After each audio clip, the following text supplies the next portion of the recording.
Coordinated, episode 267, a conversation with Trevor Packer. Greetings, AP coordinators. Karli Tsuge here, school counselor and AP coordinator at Costa Mesa High School in sunny Southern California. Thanks for joining us.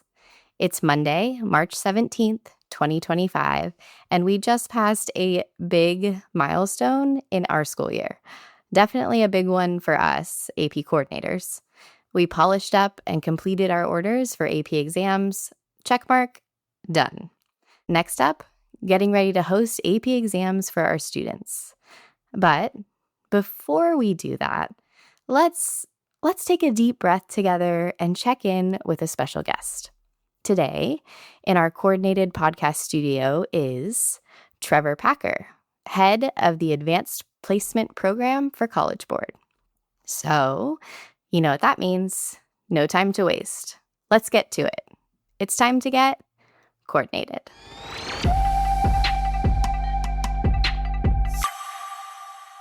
Whew. I need to take my own advice and take a deep breath myself. I can honestly say I never expected to have the opportunity to chat with Trevor Packer, and on a podcast, nonetheless. No pressure. Trevor, on behalf of all AP coordinators and all our faithful podcast listeners, thank you for making the time to be with us. Oh, Karli, thanks for the opportunity. I am so happy to be here. This is the first time for me. I've never actually been interviewed by an AP coordinator before. So I'm really looking forward to this conversation, and I'm just so happy to be here. Well, I'm honored to be the one that gets to interview you. So if it's okay, let's start with a little bit of background. So, Trevor, prior to joining College Board, you worked in academia as a researcher, author, and teacher. Always good to have a fellow educator on the show. Welcome. And of course, you have led the AP program since, I had to look this one up, since 2003, over 20 years. Well, and before this current role, my work was actually focused on AP coordinators. I started at the College Board in 1999, and my first job was to work on developing the annual AP Coordinators Manual and the AP Program Information Guide. And at that time, everything was in sort of paper. Schools would order their exams by faxing in order forms, and they would pay their bill by filling out this triplicate form that to my eye seemed like more complicated than tax tables. It was really sort of nightmarish. So my initial work was with AP coordinators. I loved that work so much. I found the commitment coordinators make to serving such a broad array of students with different needs in different subject areas just incredibly inspiring and really challenging. So one of the first things I did was put together a team of AP coordinators. We built the first AP coordinator workshops back in the day. So I love this work, and it's been a long time since I've been as closely involved in it as some of my colleagues are. But I just have so much respect for what AP coordinators do, and I'm thrilled to be here for this conversation. Well, thank you. And during that time, AP has both expanded and redesigned. Lots of stuff has happened. Now, more recently, last summer, in fact, some big decisions were made regarding the direction of testing in AP, mostly around an accelerated plan into digital testing for most AP subjects. Now, some of us were able to hear about this decision live at the AP annual conference last summer, and others read about it through emails or on web pages. But since you're here, would you be able to tell us in your own words a little about the thought process that went into this transition into digital testing? Yeah, sure. The original plan was to do this gradually over the next 5 years, to gradually eliminate paper testing options and only provide digital testing options for several reasons. The main driver in my mind is how painful it is each summer when boxes break open during the shipping process and exams get lost. And every summer with paper exams, a number of exams never make it back to us. Either they are lost in transit or somehow else. And there's this terrible moment where we need to go out to schools in August and let them know no materials ever emerged. We have no score to provide your students. And so that is my least favorite moment in the year, every year of working on AP, is those notifications. Because for students who have worked, in some cases, in a world language program, for example, for years to get to the point of proficiency measured by an AP Italian exam, to then not have an exam score after all that work, or to need to retest months after class has ended. Like, it's so terrible. So an elimination of paper really helps with elimination of lost or missing exams. So we were moving for that reason. Also, because of the flexibility that we would be able to provide schools in setting test dates later in May if they prefer, earlier in the year, in January, for example, if we didn't have paper exams. Because the challenge with paper exams is we have to build in an operational process for Mm. collecting all that material back, scanning in the students' responses, getting all that done so that the exams can be scored. But if you can take away those paper transit times, the time it takes for paper to flow around the world on airplanes, in trucks, and instead just have that instantly come back electronically, we can give schools the option of later testing dates in May if they prefer, and we can provide a January option for schools that would want to test in January. So that's very appealing to us. So there were reasons to do this gradually. We were very much moving in this direction. So why did we do this not gradually? Why do we need to do this all for this year? Last spring, we saw an unprecedented degree of exam theft that for whatever reason, and last summer, we saw a number of subjects where exams were taken by adults who had access to them somehow and offered for sale through social media, through the internet, through signs outside of testing centers in particular locations. And so as a result, what we needed to do was use psychometric processes to identify students that had gained access to the content in advance. So we canceled an exponentially larger number of students' exams for cheating last May, than we ever have before, because we could see psychometrically that these students had acquired the exam content in advance and were responding to the questions in particular ways that revealed that they had access to the exam questions in advance. Even so, it was a small fraction of the 6 million exams that were taken with prior knowledge of the exam content. What our analysis revealed, though, was that now that that cat is out of the bag, now that this is it took students by surprise this year. Like, most students did not know about this possibility, but we determined that this would grow in scale this year to the degree that we anticipated that if we did not remove the option of paper tests with all the risk of them being stolen and sold to students, what would happen was that at least one version of an AP exam would be posted on social media to a degree that we would have no ability to determine which students saw it and which students did not see Mm. it, and would then need to cancel all of the AP exams in AP English, all of the AP Biology exams. In a worst case scenario, this could happen to every single version of an AP exam could be posted on social media and disclosed. That's where we were. That's very much what we determined the risk would be if we persisted with paper testing this year. So, except in a few subjects, as you all know, as coordinators, a few subjects where that risk is much, much lower, in that it's very hard to fake your way through French proficiency at the last Mhm. minute. It's very difficult to fake your way through music theory proficiency at the 11th hour. Mhm. So those we can afford to move more gradually towards digital testing. But every other subject where if you knew the questions in advance, you could fake your way to a great score, we needed to shift them to digital testing this year. So that is a sort of long explanation of why we moved Mhm. from a gradual plan to a rapid Mhm. plan. And I just want to recognize and acknowledge that that's tough. That's challenging. Like, we don't like rapid change. We all feel a little bit burned out on rapid change following the years of the pandemic. The last thing we wanted was another rapid change this year. But a rapid change felt much better to us than the really significant danger of needing to cancel an entire subject's exam that would deny Mhm. many, many students who would otherwise deserve that college credit the opportunity to receive it.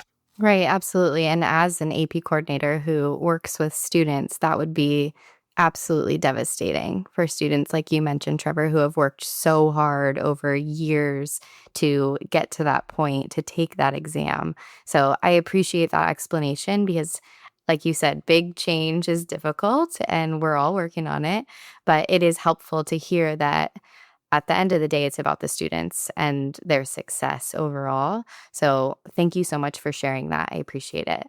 And hey, a change this big does come with a few challenges, but I'm ready. AP coordinators are getting ready across the world, and we've been preparing since the start of school. So we're good. I know we're good. AP coordinators, Trevor, we do know how to get things done. It's so true. Change is hard, and the number of things that many coordinators are juggling professionally is significant. And so I hate us being a source of one more need to change, need to adapt. So I just want to express a really sort of profound gratitude for the work that coordinators are doing to understand the change in the way these tests will be now administered. We think that once the change is made, as we've seen in schools that have already used digital testing optionally over the past few years, a really high level of satisfaction for coordinators, the ability to no longer have to pack the number of boxes that had to be packed and manage the amount of sensitive materials that had to be managed. So there are some real upsides, but those upsides come after the cost of transition this year. And so thank you in advance for the work that will still be done between now and end of May to make this transition for in your schools. Thank you for acknowledging that. Like you said, Trevor, a lot of us are AP coordinators, but we're not just AP coordinators. There's a lot of us who are counselors and librarians and assistant principals and lots of other different people who are supporting these students. So we appreciate that, and that's very nice to hear. So that's a quick look back. And now, as we are recording this, we are deep into the current school year, and a lot is going on. I'm sure a lot is going on for you as well. So, what are your goals for AP in 2025? Well, the top goal we've already spoken about, which is our first priority simply must be to deliver effectively the online test administration that schools are counting on, the students are planning on, the teachers are planning on. So as my team and I talk about how to focus our efforts, we have deliberately moved other priorities off of our roadmap for this year to ensure that there is adequate time and resourcing for the support of the transition to digital testing. So that's our very top priority, number one. Beyond that, we are of course looking ahead to this fall and to how we can start providing more opportunities for students that don't see themselves as attracted to the existing AP courses to think about other opportunities, to think about other possibilities for themselves within AP. So we are working on designing and developing some additional AP courses that align with subjects that are often taught in the career and technical education space that haven't traditionally been seen as part of what a student does for college credit in high school. But in this day and age, many colleges are indeed offering college-level courses in these spaces. So we're exploring new AP courses in fields like anatomy and physiology, business, cybersecurity, and so on, that can provide students that may be more interested in professions in those spaces with the opportunity to be part of an AP classroom with a great AP teacher who's received great professional learning experiences with an AP exam that is valid and fair for college credit and placement. So we don't have anything to announce about that quite yet, but we anticipate making an announcement later this year, sometime in the summer, about the next group of AP courses that we will be making available to schools. So no new AP courses for this coming fall, like we would have needed to have announced that already, but this summer, we will announce most likely some new AP courses for the following academic year, the 26-27 academic year. I love that personally, Trevor, as a counselor. It's amazing to think that more students will have more opportunities within AP to be taking classes that are of interest to them. So thank you for sharing that. Wow, there is so much going on in AP this year, so much going on at schools as well. It's a busy time, it's an exciting time. I feel like I've been saying this a lot lately, but this school year has been unlike any other. So, we just talked a little bit about past decisions and directions, and we just talked about the present, what's happening this year in 2025. Now, let's talk about the future. Looking forward, what are you most excited about? So I'd like to think about the future in terms of different groups of people that work on AP. So as I think about AP coordinators, I'm most excited about providing AP coordinators with more flexibility for how they structure their AP exam experience in their schools. And what I mean by that is very much what I described earlier in this conversation, which is that with the shift to digital testing, we will be able to provide schools with more flexibility in when they want to schedule their AP exams. So many schools would prefer later dates in the academic year. The first 2 weeks of May are great for about half of the schools that close in May. And that's why we have to have them in those dates in early May, because if half the schools in the country are closing in May and we only have one standard AP exam date, you have to have that date before half the schools in the country close for summer. But with digital exams, we anticipate being able to have schools that would like to give exams in the last 2 weeks of May be able to do so then, because we can still get those student responses back in time to score the exams in June as we need to in order to have the scores ready for college credit by July 1.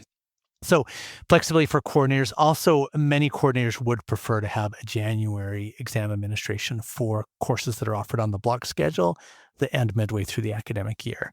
So I guess the plug I would put for these ideas are, if they're priorities for the coordinated podcast community, like, please pay attention to the participation survey that you receive as part of this fall's registration for AP. As you're setting up APRO this fall, as you're setting up AP Classroom for this fall, please pay attention to the questions we'll be asking to try to gauge how quickly we should prioritize providing enough exam versions to let schools use later test dates in May and earlier test dates in January, and for which subjects coordinators would want that flexibility.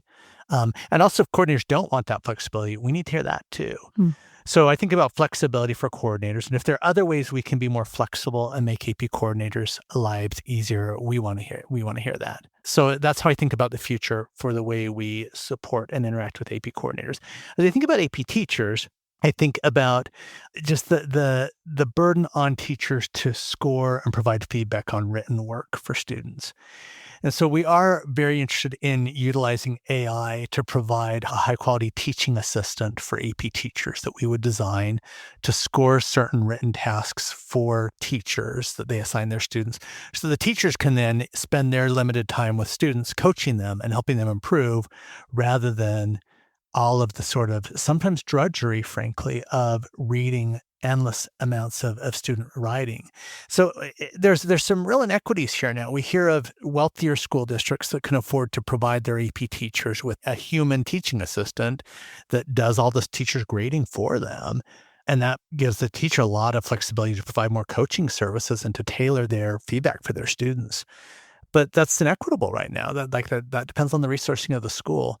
So we are eager to explore and develop, with the use of AI, a digital teaching assistant that AP teachers would have for the scoring of their work.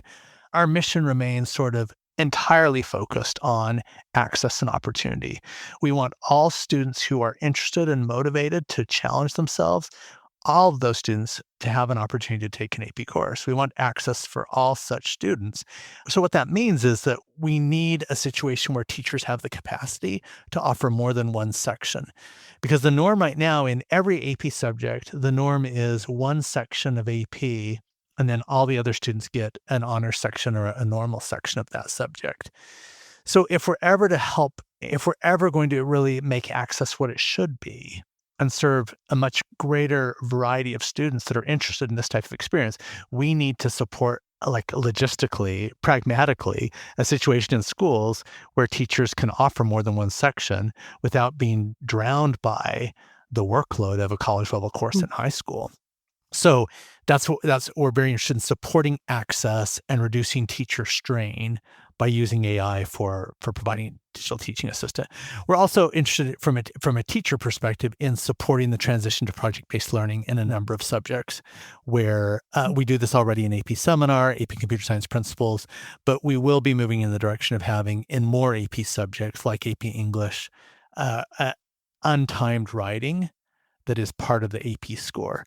But what does that mean in this day and age? In this day and age where AI is ubiquitous, we need to design that unproctored writing task in a way that utilizes AI constructively and productively, rather than allowing AI to replace student learning inauthentically. So we are working this winter and spring right now, in fact, to design AI-dependent writing tasks whereby students learn to use AI to deepen and improve their writing process rather than to replace the active writing and thinking.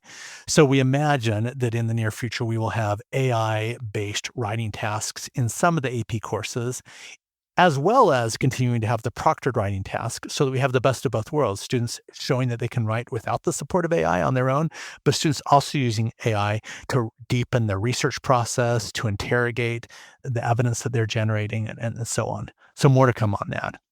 that, I guess that leads sort of into a third area, like what is the future for students? Very much that. We will be embedding AI in the AP Computer Science course. AI will be embedded as a writing tool in a number of AP courses that require writing so that we can have unproctored writing, untimed writing be part of the course experience, not just a timed assessment at the end of the year. I love AP, as is probably obvious. But what I don't love about AP is, like, I don't love the dependency on everything being timed at the end of the year. So we are very much in the motion, in moving towards in motion, this shift towards not having everything be about that end of year exam, but having more of the work be valued that is done during the academic year for college credit as well. But that involves managing the security of that, managing the authenticity of the work, particularly in an environment where AI is readily available. So Karli, let me ask you as well. So you've asked me, like, what am I thinking about as I think about the future of AP? And many of the best things we've done here at the College Board in AP have been a direct response to feedback from teachers and from AP coordinators. So Mhm. I really want to know from you, like, as someone who works at a school with AP students right now, can I just pivot this question back to you? I'm Hmm. really curious. What are you most excited about going forward, or what would be your top recommendations for the future of the AP program? Wow. Well, thank you for asking. For me, when you were talking about AI and kind of teaching students how to use tools to better their understanding of subjects, I think that that is really fascinating and interesting in the education community to be able to support students in their learning. And so I love hearing that from you. But for me, as a counselor and an AP coordinator, it's always been and always will be about the students and their success and all the ways that AP plays a part in that.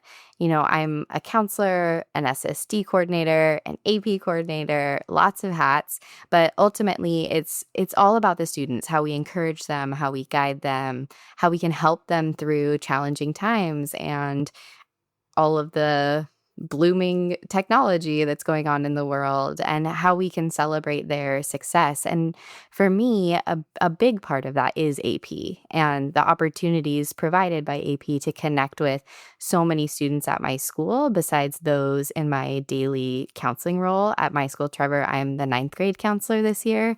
So next year, I'll be a 10th grader with them. Mm. But as the Mhm. AP coordinator, I get to work with all of the AP students at my school. And that's really a beneficial part for me, is to be able to see those students kind of grow in their AP classes and their AP experience. And I personally really love that about the role. As an AP coordinator, I think we all do everything we can to make sure our AP students have the best possible testing experience. And it's so much pressure, but I love it. And I'm always excited by the challenge. And it's one I welcome because I believe my students deserve the best. So, Trevor, thanks for asking my thoughts. And thank you so much for the quick conversation today. Is there any final words you'd like to share with our coordinated podcast community? This maybe goes without saying, but I recently attended a pilot of the digital testing, in Newark, New Jersey. Students from around the area, their parents brought them on a Saturday morning to a hotel conference room, and dozens of students, like, just kind of practice taking, like, an entire AP pre-calculus exam from start to finish online to sit to, like, have that experience. And so it was fascinating to see, like, how students adapt when they have, like, no real prep for something. Mm-hmm. Like, what was that experience like for them? And what I saw was, we held this sort of discussion with them afterwards and asked them questions about their experience, and it was such a no-brainer for the students. I know that's not surprising to any of us as adults, but they are called digital natives for a reason. Like, they adapted so rapidly and found it so easy to do. That as we asked them questions about, like, things that might have been confusing to them, they're like, "No, none of this is confusing. Like, this is just we can figure this out. This is." So I think that really anything we can do to reassure students that the user interface has been piloted for multiple years. It's been used by millions of students who have taken PSAT tests and SAT tests there. Like, students will rapidly take to this. And I think that we can stay very calm about that. Um, but I would say also, like, anything we can do as we approach exam season every year to help students keep these exams in context as being not the end all and be all. Hmm. Like, the stakes of these can sometimes be seen as more high than they really are. I value the AP exam. I think many of us value it as an environment where the student is proctored and is able to think about an entire year of college level learning, or in the world languages, multiple years of college level learning. Mhm. So I value that. And it is a valid indication of whether students should be placed ahead in college. But it's not more than that. Anything we can do to alleviate strain on students and help Mhm. them see that, like, it's okay to have a bad day. The stakes are not so high here. That the worst outcome of not doing well on an AP exam is simply taking that class again in college, which is a normal human thing to do and is Mhm. not the end of the world, and may in fact be a really good thing for many Mhm. students to have that experience again in college. Mhm. So there's just no there's so little at stake ultimately. Um, and again, I don't want to diminish at all the efforts of students to do well on these exams and how rewarding it can be to receive a credit qualifying score on the exam. But also, the real power of AP comes from having a student that would ordinarily get 0 AP experiences and getting them into a experience where they take 1 AP course and get 1 score of 3 or better. That is where we see the biggest shift from a research perspective in that student's college trajectory. And after that, the benefits are much more incremental. So as much as we can keep students calm, reduce the pressure on students to pile up on the number of APs they're taking, unless they really want that experience, unless they really feel prepared and eager to challenge themselves and to learn from that experience, let's keep the stakes very low for students. And anything that the AP coordinator community can do to keep the stakes low, to help remind students that what was important is all the learning they've done during the year. They should show up, really use that AP exam as a chance to challenge themselves and to think about, like, is there, well, what is this? What type of skill is this question going to elicit? A few years back, one of the White House honored their National Teacher of the Year, and the National Teacher of the Year happened to be an AP chemistry teacher, and she was honored. It happened to be on the day that her students were taking the AP chemistry exam, was the day when she was supposed to show up at the White House for a ceremony in the Rose Garden. So she showed up at the White House as one would for her recognition, and she said, like, it was a little bit strange not being with my AP chemistry students on the day they're taking the AP chemistry exam. So when I had my final class with them yesterday, I just said to them, like, remember, what I've taught you here is not just a bunch of content. I've taught you how to be problem solvers. So approach the AP exam as, don't be startled when you see things on the exam that seem unfamiliar to you. Oftentimes, the exam very deliberately will put on a stimulus that is not required in the course so that we can test whether the student can apply a skill. Because very important for college credit and placement are the skills students develop, not just their content knowledge. Mm. So when a question appears on an exam, if a student thinks, my teacher never taught me that, their first reaction should be to stay calm, because that might be exactly right. Mm. Questions are put on the exam to test students' skills in approaching something they haven't seen before. And whenever we put a question like that on the exam, we design it in a way so the student does not need to know anything about that content to perform the skill. So anytime a student is panicked by seeing something that they do not recognize in an AP exam, they should take a breath and think, hey, maybe that's intentional. What is the skill they're asking me to perform here? And then re-engage with that question. So just sort of like, when you asked, like, anything finally you'd want to say, that was, I think, maybe more than you were asking for, Karli, but just sort of like thoughts I have each year as we approach May, and as we think about the student experience, as we think about the way pressure can become counterproductive. Those are sort of thoughts that I have each year at this time, for what they're worth. Well, thank you for sharing that, Trevor. You are speaking to your people here. We completely agree with you, and coming from the perspective of student success and support, I completely agree with the idea that students need to kind of take that deep breath, just like I needed to at the beginning of this podcast, and kind of put themselves in a place of, let's show what I've learned, and kind of use that as a catalyst to being successful. So thank you. Thank you.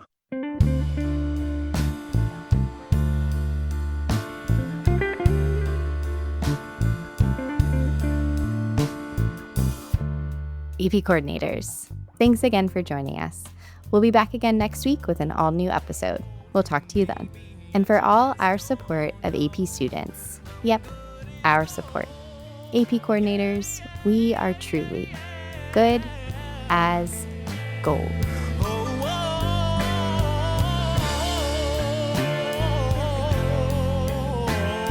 And maybe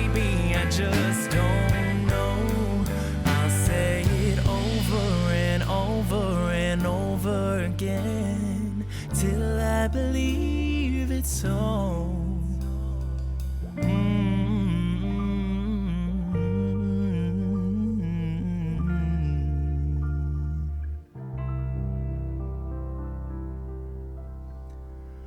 I'm good as gold.